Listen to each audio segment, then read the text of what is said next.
Because Shiva is looked upon in various ways. As we saw from the offering, the very fact that we can offer music, dance, yoga, martial arts. Why? Because it is the source of all. Of course, we all know is the source of Vedanta as well. Because Shiva is looked upon not just as Shiva, but as Ishvara. In fact, when the first temple started coming, this is around the time of the Mahabharata. Before that,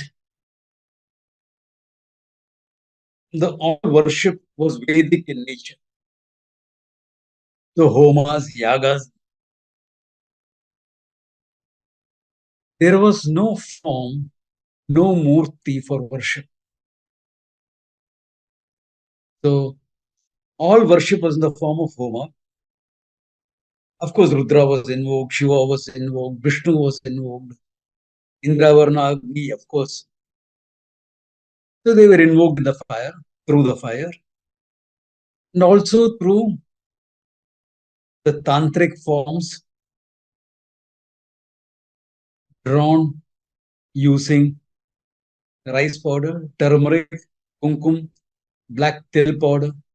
With all these, the forms were created on the ground and the Lord was invoked. So there was no real Murti before the time of Mahabharata. But Shiva, Vishnu, all of them mentioned, written about in the Veda. So in the Veda, Shiva is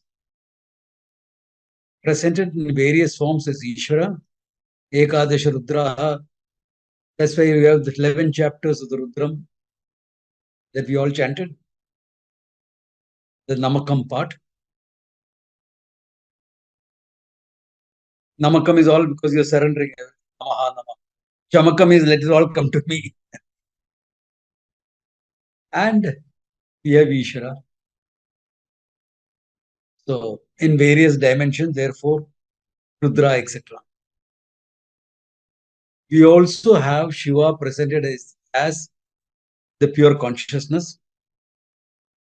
Chete yasmin sarvam avikaram sha, in which everything is manifest and itself not undergoing any change. That is called Shiva.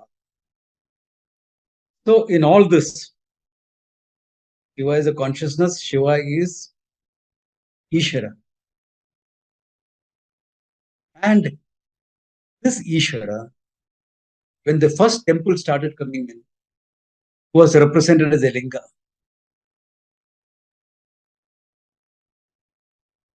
Lingate anene iti. By this, you understand Ishvara. Primary meaning. How by a murti of the linga can you understand Ishvara? The idea is you take all forms and put them together. You will get a mass. Probably an elliptical ball. All forms are resolved. So that stands for Shiva. And the Pitha that surrounds it, in which the linga is buried half, stands for Parvati, Shakti. Therefore, Shiva, Shakti, Ishvara, Maya is complete representation.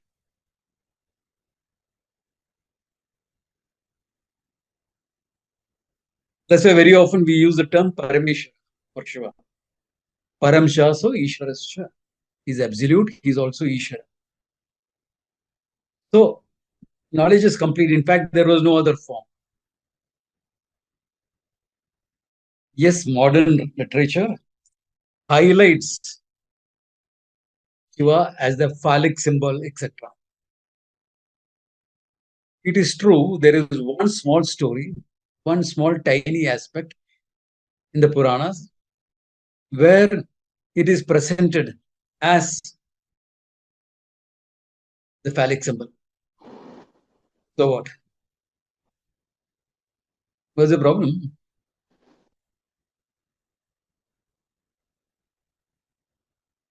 I mean, why do you have some problem with that? In Kamakya temple, the yoni is present. You don't have a problem with that.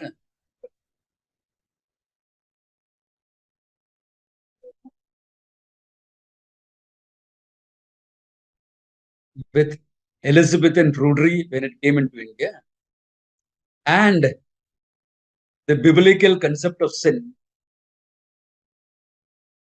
that's where all this thing has come in. Yeah. Otherwise, it's okay, phallic symbol, it's all right. That stands for creation, the creative aspects. Then you can't invoke Shiva as destructive. It has to be creative aspect. Why? That's also involved into Ishvara. And as I said in the first presentations, we didn't have separate temples for Vishnu, Devi, etc. Ishvara was presented by the Linga and the Pita, also called the Yoni, represented Shiva and Shakti, Brahman and Maya. So there was no need for any other. So that was just at the end of the Vedic period when worship started shifting from the Vedic style to the more Puranic worship that we know today. Today, the worship is more Puranic. What we did at the beginning of the program, the puja, was Puranic. Once Vyasa wrote the Puranas, foreseeing the problem that in Kali Yuga, Vedic worship will be very difficult.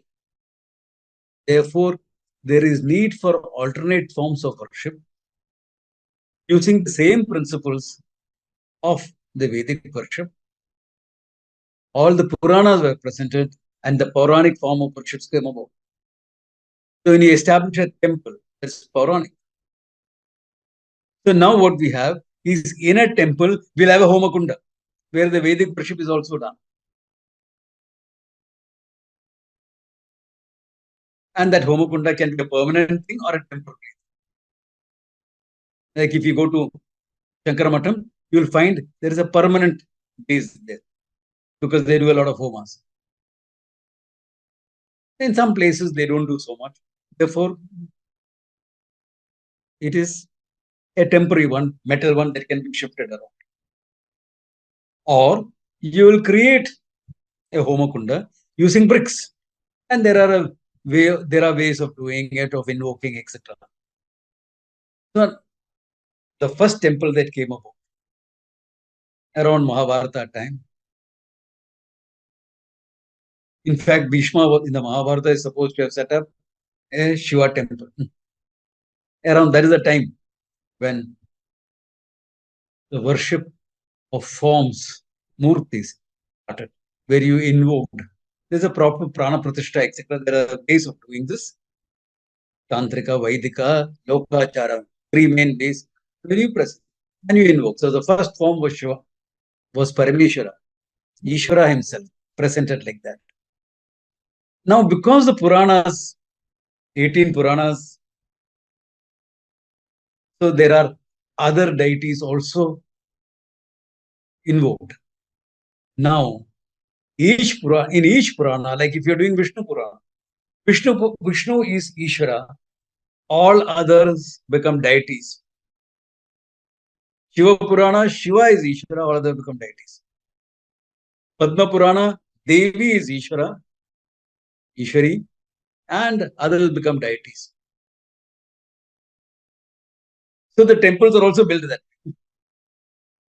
Temples are also made in the same way. So because other Puranas were written and other temples started coming up in keeping with the Puranic literature, instead of calling the Linga and the Yoni together as Ishvara, we started calling it as Shiva. restricted. Because Vishnu is there, no?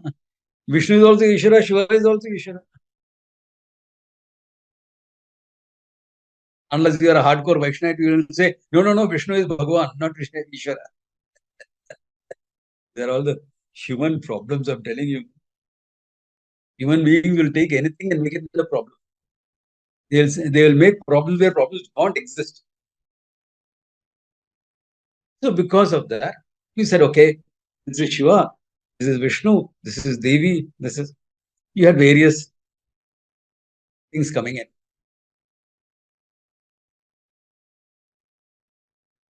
And it is not that Shiva alone gives moksha. Narayanam Padmapuham Vasishtam Satkinta Tatpuritra Parita Parasharam Cha. The whole line, like how we say Sadashva Samarambha, there's another line.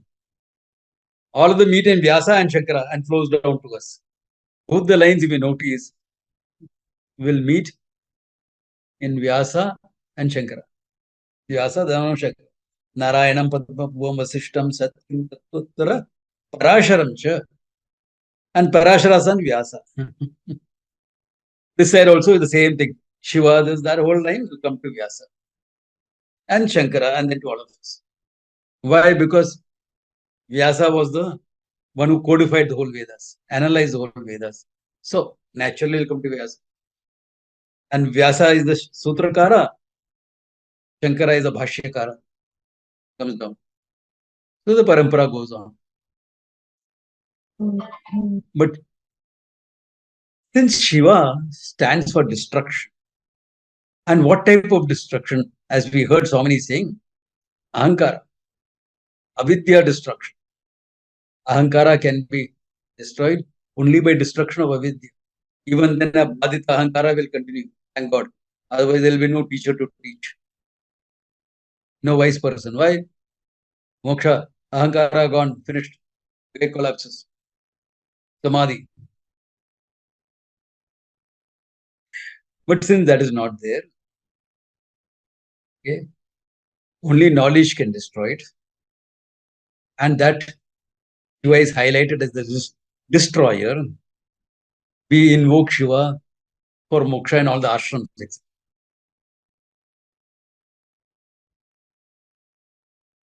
Even in various Vaishnava ashrams, when it comes to moksha.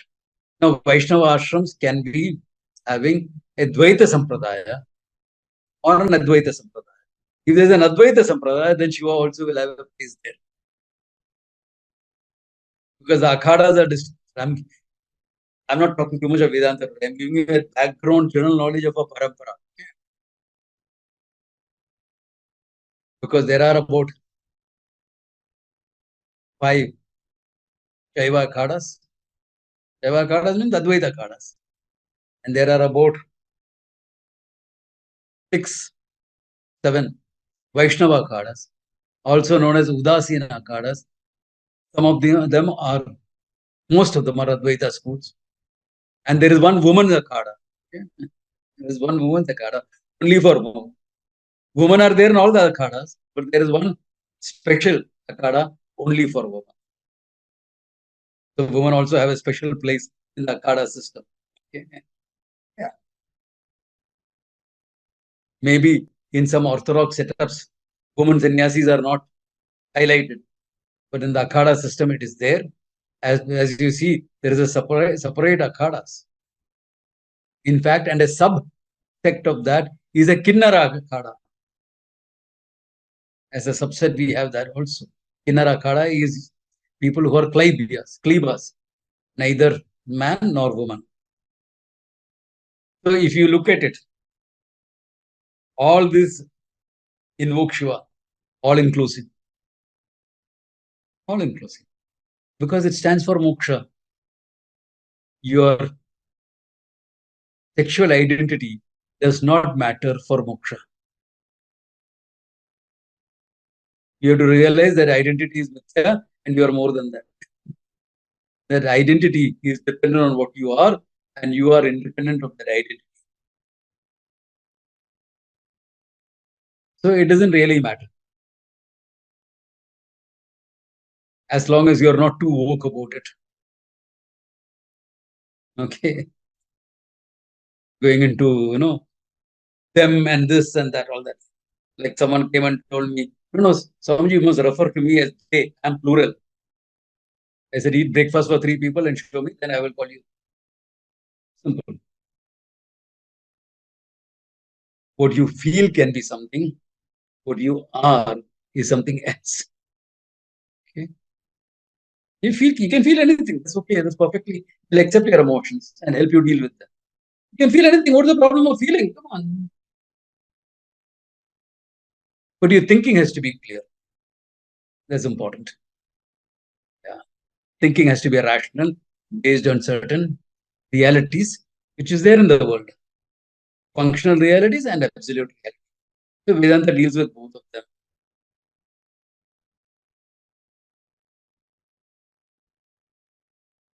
Therefore, this is what the whole how Shiva worship came into the picture. Okay? From Ishvara, it became Shiva. That's why you can invoke Shiva as just Shiva. Then it becomes Shubham Karoti, Mangala Surupaha, Moksha Surupaha. Just that much. Destruction.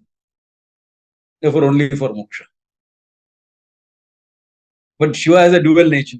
He plays two roles. One side is an ascetic, one side is a married man. Isn't it? One side is an ascetic. Tapasvi. Stays in the cremation grounds.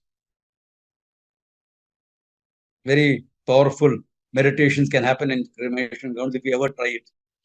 Okay? But be careful. No? Some ghost or spirit can also enter you when you try all those stunts. So be very, very careful. Why I'm saying it because I tried all that. Okay. Yeah, you have to be very careful about this. You have to learn how to protect yourself before you do that.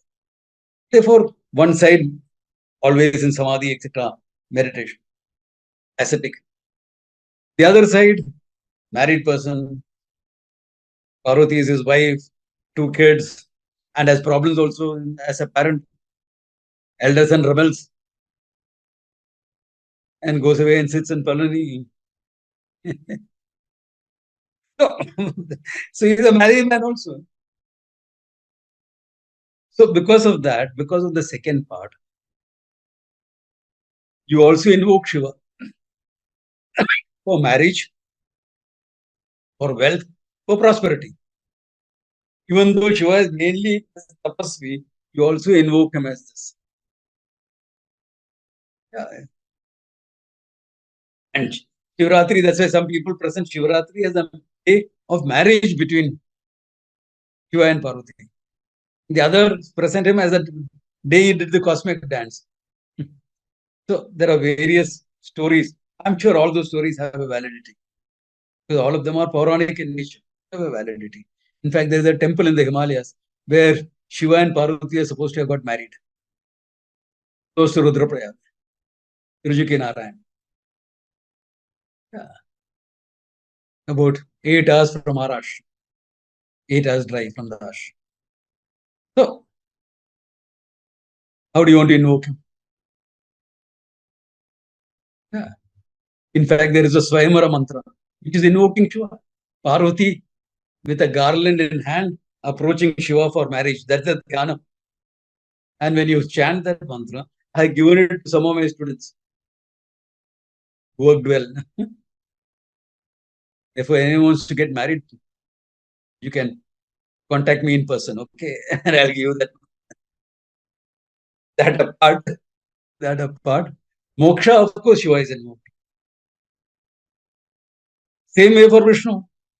Because Vishnu, see, everything comes from Ishvara. So you can invoke Shiva only as Shiva, or you can invoke Shiva as Vishnu, as Ishvara. How do you want to invoke? Like, as I always say in my class, when you're sitting down and let us say we're sitting down watching a movie together. There's a lot of people, and you want to attract my attention. You tap my little finger. Tap my little finger. Oh, He has tapped my little finger. I'll give him little attention. Then he pulls my hand. I'll give him more. Then to get my total attention, he'll have to give me a whole body massage. That is not true. In my little finger, you can invoke the whole of me. So in one murti, one form, whichever form it is, you can invoke all of each.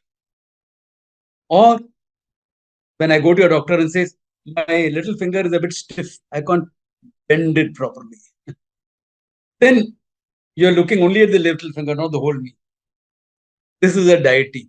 You're invoking only one. A deity is invoking Ishvara in one aspect. If you invoke Ishvara only as Shiva, that becomes a deity. So most temples, it's invoked as a deity. That's why they have rules and regulations depending upon how the deity is invoked.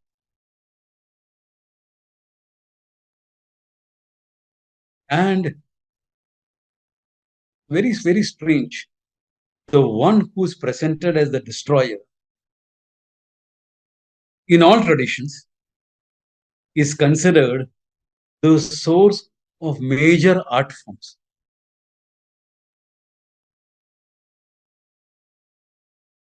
Isn't it paradoxical? This also reveals the paradoxical nature of Ishvara, Lord Shiva, of course, and the creation. Music, Lord Shiva. Destroyer, music. Martial art, they can understand. Destroyer, okay, warrior.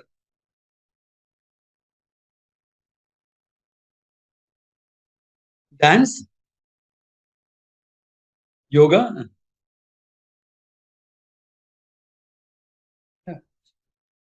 The dance and music does not go with the image of destroyer.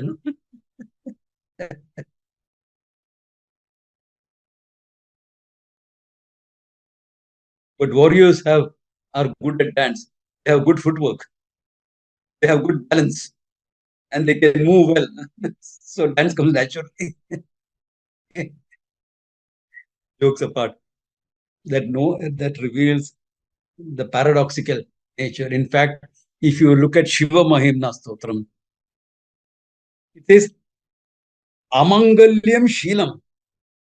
Is all the habits are Amangalyam.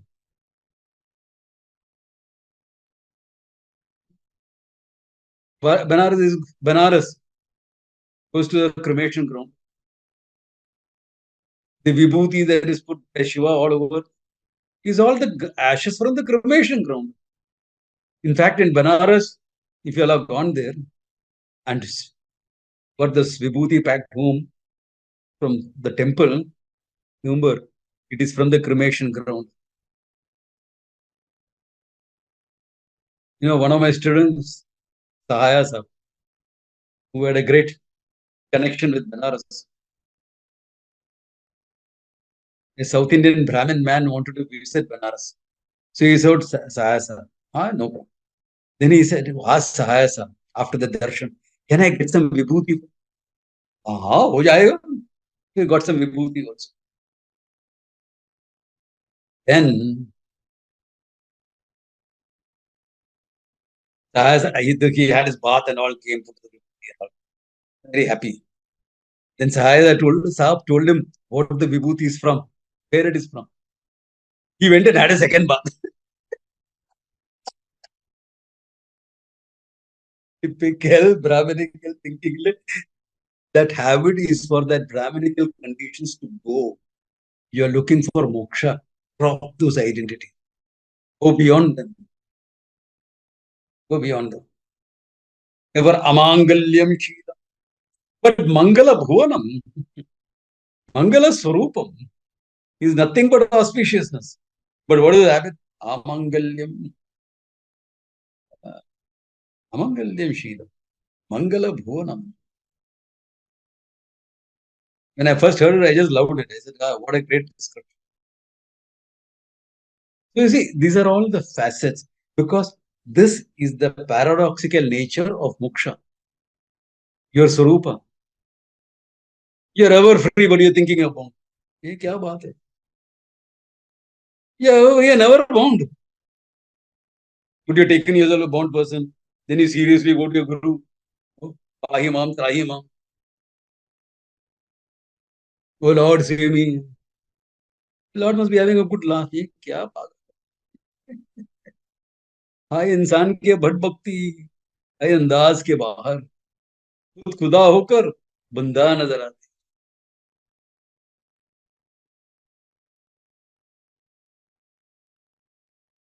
therefore at the end of it okay, I just gave you some of the ideas cultural philosophical social I've not been talking Vedanta today that's not the, what I decided today so let me give all these ideas and let us invoke the grace of Shiva after all Sadashiva Samarambham Shankaracharya Madhyavam Asmadacharya Paryantam Vande Guru Parampara invoke Shiva and the whole parampara of teachers to bless us all, that we get rooted in this knowledge, and many of us can become the shining links to take it forward as well. With that, Om Tat Sat.